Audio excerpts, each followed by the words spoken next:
Y no todo es cutting edge technology, no todo es disrupción, no todo es cosas oscuras y ciberseguridad, sino a veces tenemos cosas mucho más mundanas que son también difíciles de trabajar, como es el día a día cuando tenemos arquitecturas legacy. Todos los que estáis probablemente escuchando conocéis muy bien el tema de legacy y el tema de ¿y esto por qué no lo podemos quitar? No lo toques, no lo toques, si funciona no lo toques. Sin embargo, a veces es importante mantener estas cosas y no es nada fácil trabajar con ello. Así que para hablar un poco de esa parte de legacy, de esa parte de operaciones, de contrataciones y, como bien dice nuestro ponente, y otros deportes de riesgo, tenemos a alguien con una amplia trayectoria en el sector. Fue el CTO de PC Componentes durante muchísimo tiempo y en la actualidad es el director de tecnología de Aquaservice. Así que por favor darle un gran aplauso virtual a nuestro fantástico ponente, Andrés Jiménez.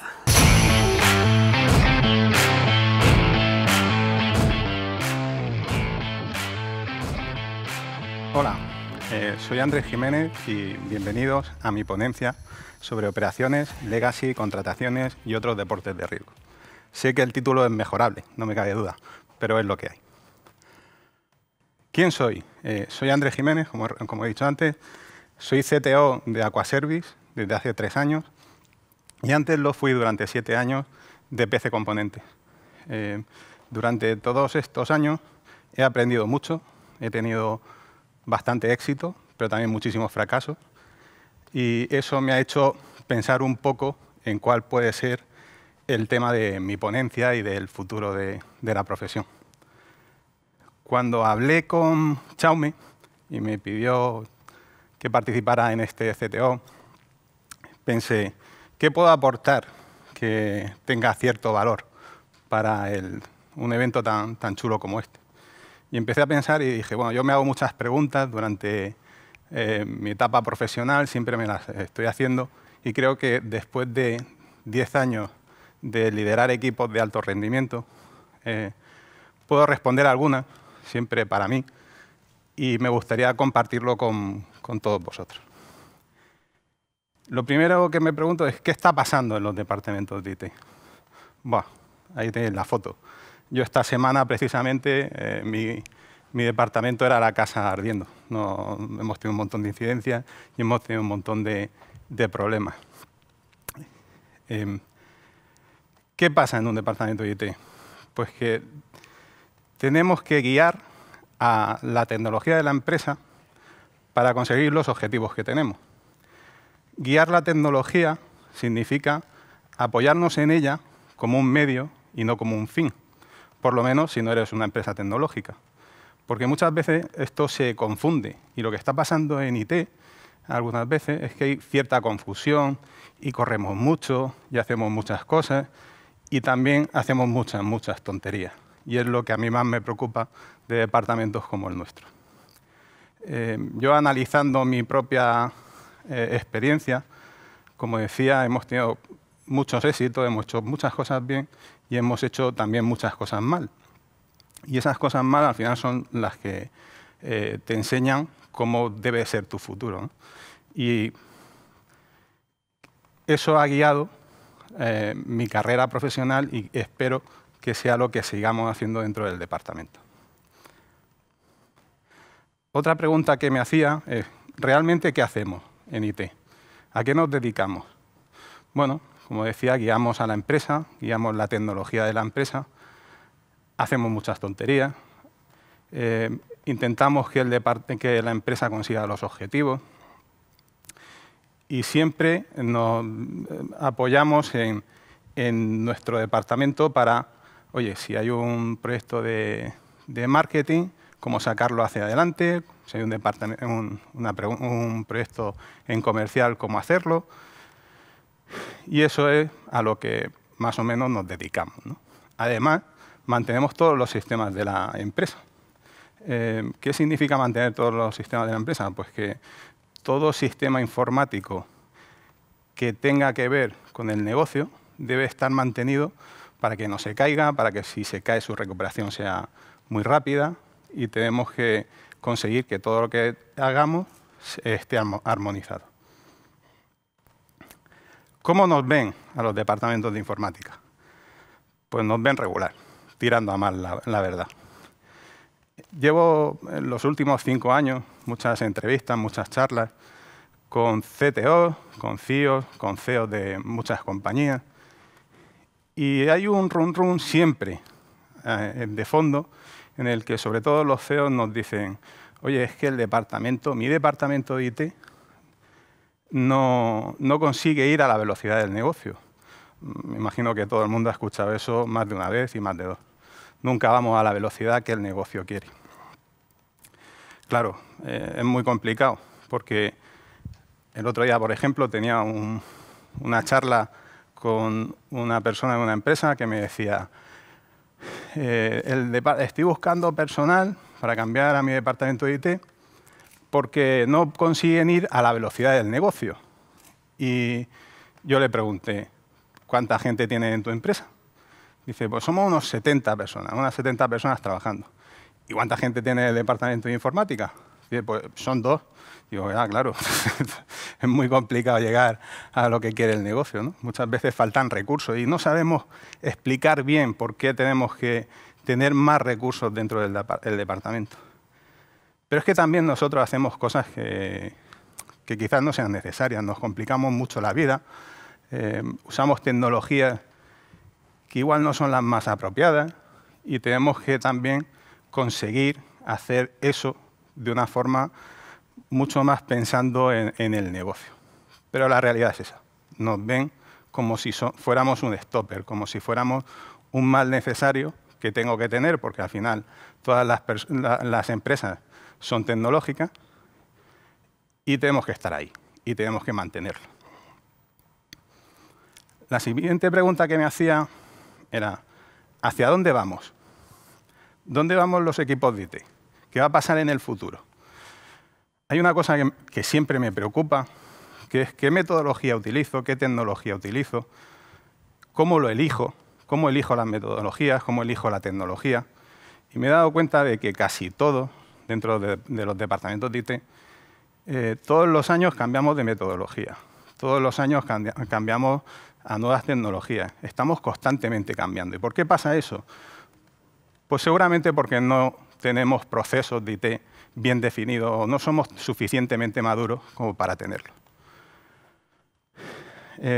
Esto que aparece en la presentación, que dice, si le dedican 20 minutos a escribir un user story, en lugar de 5, estoy seguro que el programador tarda 1 hora en lugar de 8, lo escribe un Scrum Master en un foro, lo leí, y me hizo mucha gracia, porque al final lo que está diciendo, a mí me está recordando a una asignatura que tenía en la universidad de gestión de proyectos, y está definiendo lo que es un documento de requisitos, pero sin decirlo. Al final hablamos de Scrum con una metodología muy moderna, como un marco de trabajo muy moderno, y sin embargo, alguien que se dedica a esto está diciendo que necesita un documento de requisitos mucho más definido. Esto lo que me hace pensar es, efectivamente, que no tenemos metodología muy madura como para trabajar. Otra pregunta que me hacía es, vale, todo eso está muy bien, pero ¿qué tenemos que hacer? ¿A qué nos dedicamos? ¿Qué hacemos en el departamento de IT? Para que el negocio no nos vea como un stopper, para que el negocio confíe en nosotros y para que nos dediquemos realmente a lo importante. Yo después de mucho tiempo le he dado vuelta y creo que hay una palabra que os va a sorprender, que es trabajar. Yo creo que hay que trabajar y trabajar mucho en lo que la empresa necesita. ¿Por qué digo esto? Porque, bueno, desgraciadamente o afortunadamente, nuestro trabajo se basa sobre todo en hacer formularios. Estamos todo el día haciendo formularios que guardan datos en una base de datos. Eso, estaréis de acuerdo conmigo, que casi siempre es así. ¿Qué pasa? A veces nos hemos despistado y creemos que cuanta más complejidad añadamos a ese trabajo, va a ser más interesante, va a ser más divertido. Y yo creo que como departamentos de IT lo que tenemos que ir es a cosas que sean sostenibles en el tiempo y a dedicarnos a trabajar en lo que nos han pedido, que son los formularios. ¿Quiere decir esto que no innovemos? No, todo lo contrario, hay que innovar, pero hay que hacerlo siempre pensando en el beneficio a medio, a corto y a largo plazo que busca la empresa. Porque al final el beneficio de la empresa es el beneficio de nuestro departamento. Cuanto mejor le vaya a la empresa, mejor nos irá a nosotros, más recursos tendremos y mejores proyectos trabajaremos. ¿Y qué hacemos con el legacy? ¿Qué hacemos con todo eso que tenemos detrás? ¿Qué hacemos con lo que nos encontramos? Este tweet lo encontré, me hizo mucha gracia y dice, y con solo una interface, una factoría, un contenedor de inversión, de control, puedes evitar ese if que hace tu código poco mantenible. Esto es verdad. Muchas veces con ese legacy nos complicamos mucho la vida. Yo tengo la teoría de que el legacy siempre va a existir. Si hoy hacemos una refactorización de nuestro código, dentro de un año ese código será legacy y tenemos que aprender a vivir con eso. ¿Tenemos que dedicarnos al legacy? Por supuesto. ¿Tenemos que mejorarlo? Por supuesto. Es algo primordial para la salud de nuestro software en la empresa. ¿Debemos hacer eso como prioritario dentro del departamento? Yo creo que no. Creo que si nos dedicamos solo al legacy, estamos perdiendo oportunidad de hacer proyectos, de acompañar al negocio y de sacar adelante proyectos que ayuden a conseguir esos objetivos. El legacy se trabaja, el legacy se cambia. Cuando yo entré en Aquaservice, cuento una cosa personal, me encontré una base de datos que no conocía y que muy poca gente de mi entorno conocía. Por supuesto, como CTO, la primera impresión y la primera idea que se te pasa por la cabeza es tengo que acabar con esto porque es una base de datos que no conoce nadie, parece que estoy fuera de mercado, me va a costar mucho conseguir programadores. Al no conocerla nadie, no sabe si es un referente o no como base de datos. Y dijimos, bueno, vamos a trazar un plan e intentamos cambiarlo. Obviamente ese plan no es un plan que se pueda ejecutar en un mes ni en 2 meses, es un plan a largo plazo. En todo esto, mientras trazábamos ese plan, me invitaron a un evento del fabricante de la marca, del fabricante de la base de datos. En ese evento salió un ponente y el ponente explicó por qué trabajaban con ese tipo de base de datos y explicó su proyecto. Su proyecto era basado en inteligencia artificial y utilizaba esta base de datos por la gran cantidad de datos que era capaz de manejar. Yo utilizaba Python como lenguaje, que al fin y al cabo es un lenguaje que tiene casi 30 años, y para ejecutar sus algoritmos de inteligencia artificial. Ese proyecto lo que hacía era detectar de forma temprana, en base a una encuesta y análisis de sangre y otro tipo de análisis, detectaba la posibilidad de tener cáncer en un futuro cercano.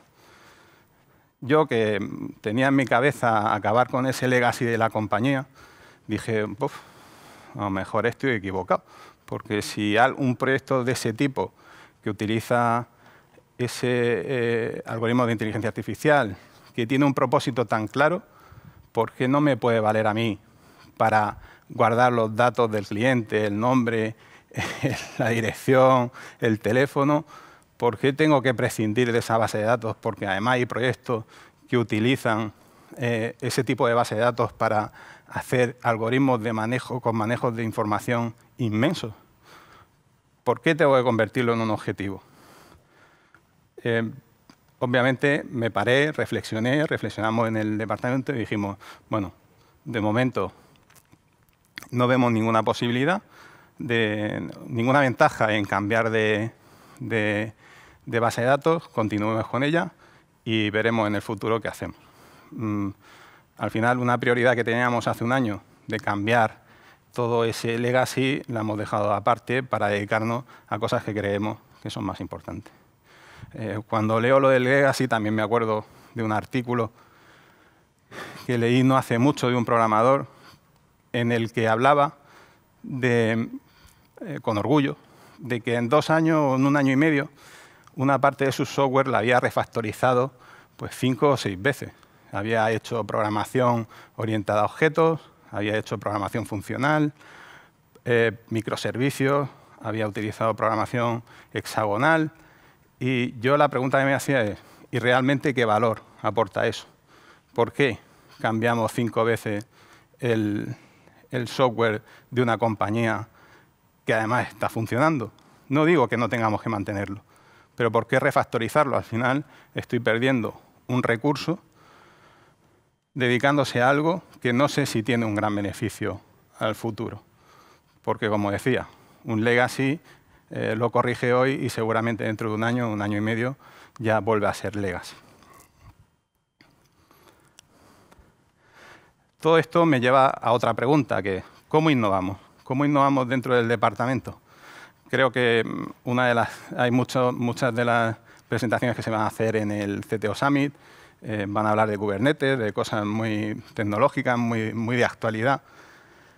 Y el otro día vi esta viñeta, que me parece bastante graciosa. Se centra en Kubernetes, pero creo que es extensible a otro tipo de tecnología. Y creo que en los departamentos de IT tenemos el problema de que queremos innovar por encima de nuestras posibilidades. Al final, intentamos aplicar todo lo que vemos, todo lo que leemos, lo que vemos en YouTube, que yo le estoy cogiendo mucha manía a YouTube porque parece que enseña mucho y en realidad lo que hace es alterar mucho las neuronas y luego no tenemos claro lo que queremos hacer. Y creo que lo que nos ha pasado a los departamentos de IT, y yo he pasado por ello y sigo pasando de vez en cuando, es que vemos algo que nos parece muy interesante, nos gusta mucho, creemos que tiene posibilidad y empezamos a hacer un piloto que acaba convirtiéndose en algo en producción. Y cuando se convierte en producción, ya no podemos dar marcha atrás, porque ya lo está utilizando el personal de la compañía. ¿Pero qué ha pasado en ese intervalo? Que no hemos hecho un análisis claro de si eso es lo que necesitamos. No hemos hecho un análisis claro de que eso tuviera un objetivo claro dentro de nuestro departamento, dentro de nuestra compañía. Pensamos que podía ser chulo utilizarlo, lo utilizamos, lo probamos, lo pusimos rápido, pero no hicimos de verdad una puesta en producción. Y tiene un problema después muy importante. Como decía en la primera diapositiva, yo he pasado una mala semana. Y hemos pasado una mala semana porque hemos tenido muchos incidentes y ha sido difícil centrarnos en el trabajo diario. ¿Por qué? Pues porque hemos puesto algo en producción que no estaba bien probado, que no estaba bien pensado y nos ha traído muchísimos problemas. Y además, yo que soy programador, lo he puesto y no he pensado que la gente de sistemas, los DevOps, lo que sea, tienen que mantenerlo y tienen que mantenerlo con garantías. No lo he hecho bien. Y creo que a los departamentos de TI nos falta aprender que todo eso hay que hacerlo bien, porque si no ponemos en peligro el software de la compañía o su estabilidad. Yo que he trabajado en una empresa como PC Componentes, que tenía 1 millón de visitas al día, supongo que ahora tendrán 3 billones, ahí un error costaba mucho dinero, pero es que ahora en Aquaservice, que tenemos 400 o 500 repartidores, un error cuesta mucho dinero porque es gente que no puede repartir agua, además de la mala experiencia del cliente. Y cuando un cliente tiene una mala experiencia, tiene la mala costumbre de no volver a comprarte. Y para nosotros eso es un problema. Así que está bien, innovemos, creo que hay que innovar, hay que hacer cosas, pero hay que hacerlas siempre con un objetivo claro, siempre bien pensada y siempre acorde con lo que queremos conseguir dentro de la compañía. Otra pregunta que me hacía, y está bien muy a cuento porque estamos en un CTO Summit que organiza GitHub y ellos organizan cursos muy chulos, es cómo aprendemos. Como decía antes, le he cogido mucha manía a YouTube. Al final la gente cree que viendo un vídeo en YouTube de cómo se programa en Python, ya saben programar en Python, ya se pueden enfrentar a un software de alto rendimiento en una compañía, de 1.000 empleados, de 5.000 visitas, de 500.000 clientes, y no es cierto. El aprendizaje tiene que ser bien dirigido, tiene que estar bien coordinado y te lo tienen que dar profesionales acreditados para que tú sepas que lo que estás recibiendo tiene un uso claro. Pero es que aún así hay veces que tiene una persona acreditada que sabe mucho del tema y no porque te lo explique él, no porque te lo cuente él, tienes por qué aplicarlo dentro de tu compañía. Repito lo de la innovación. Tenemos que ser capaces de formarnos en cosas que sean realmente necesarias para el avance de nuestro departamento. ¿Quiere decir que no podemos aprender otro tipo de cosas? ¿Fuera de la caja? No. Creo que también hay que hacerlo, pero no que eso sea el objetivo. Yo al final, cuando hago el planning de formación de mi equipo, este año ha sido regular porque hemos tenido una pandemia por en medio y ha sido difícil.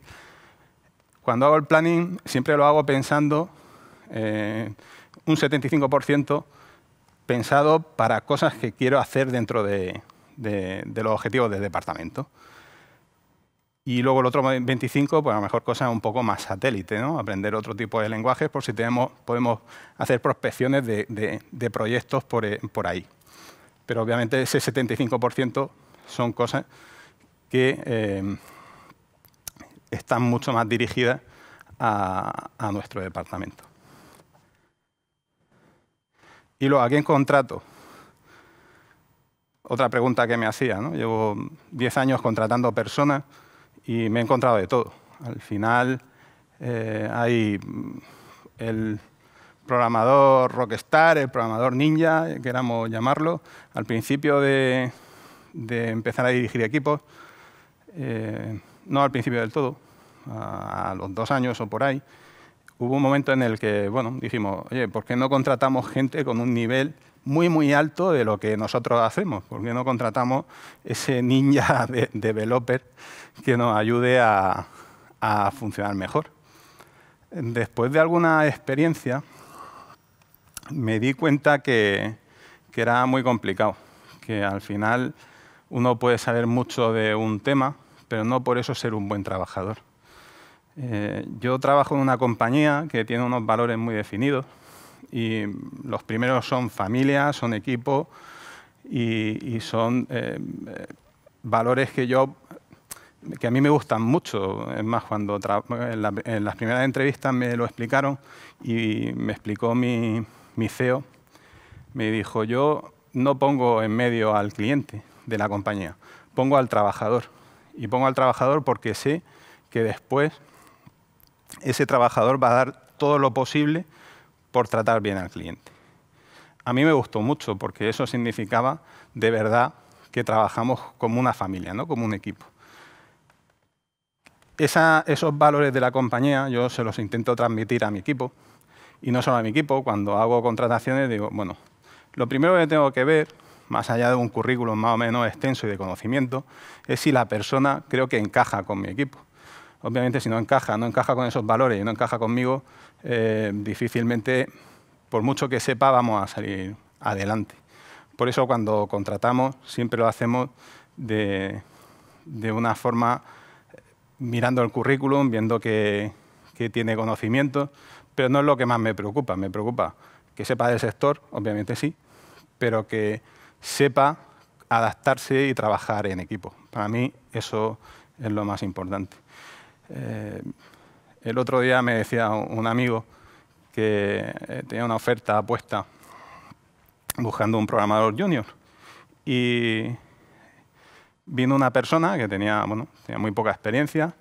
Era una oferta que estaba bien, en una compañía que no está mal, que factura mucho, que tiene proyectos tecnológicos muy chulos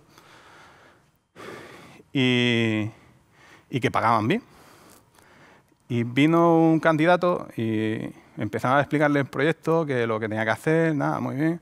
Y ¿y en qué se programa? Dice, pues programamos en PHP puro. Se queda así mirando y dice, yo es que en PHP puro no quiero programar. Dice, pero si tú eres junior, no has programado nunca en la empresa, ¿por qué no quieres programar en PHP puro? Dice, no, yo quiero programar en un framework, o quiero hacer esto, o quiero hacer lo otro. A mí me llamó mucho la atención porque siendo respetable, creo que cada uno tiene que ir por el camino que desea. Me sorprendió porque, sobre todo cuando eres junior, lo importante es entrar en el sector, es trabajar, es aprender. Seguramente aprenderás mucho trabajando con un lenguaje nativo que no con un framework. Y luego ya vendrá todo lo demás, y luego ya vendrán el resto de tecnologías y el resto de aplicativos, ¿no? Para mí es una cosa que está pasando y que me preocupa.